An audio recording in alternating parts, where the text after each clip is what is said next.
අද මම ඔයාලට කියලා දෙන්න යන්නේ හරි අපූර්ව පැටර්න් එකක් ගැන. මෙන්න මේ ප්‍රතිශත වලට අදාළ පාඩමක්. මම ළඟ තියෙනවා 10න් 150ක් හොයන්න. ඒ වගේ මම මේක පොඩ්ඩක් මේ ඉලක්කම් දෙක දෙපැත්තට කරලා ලිව්වා 50න් 110ක් හොයන්න. අපි බලමුද මේ දෙයට එන උත්තර මොන වගේ වෙයිද කියලා. පොඩ්ඩක් බලමු අපි. අපි දන්නවා 10 ඉන් කියලා කියන්නේ ಗುಣ කිරීම 150 කියන්නේ ඔයාලා හැමෝම දන්නවා 50 බෙදීම 100. එහෙම නේද?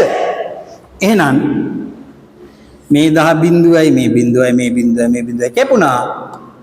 10න් 150ක් කියන්නේ අපිට ඉතුරු වෙනවා 5. එහෙනම් 10න් 150ක් කියන්නේ 5. අපි බලමුද මේ ඉලක්කම් දෙක මාරු කරාම මොන වගේ උත්තරයක් එයිද කියලා.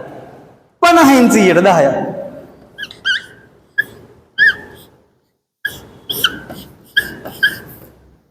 මෙහෙම නේද කියන්නේ 50 ඉන් වෙනුවට ගුණ කිරීම 110.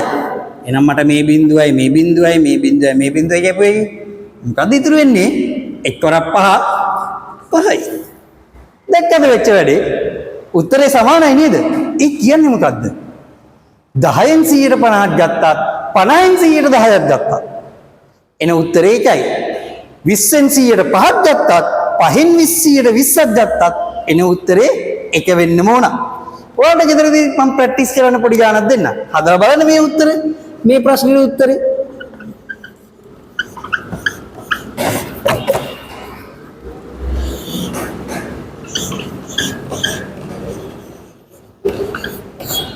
හදලා බලලා කියන්න මේ අපූර්ව පැටර්න් එක ඔයාලටත් මෙතනදී එනවද කියලා.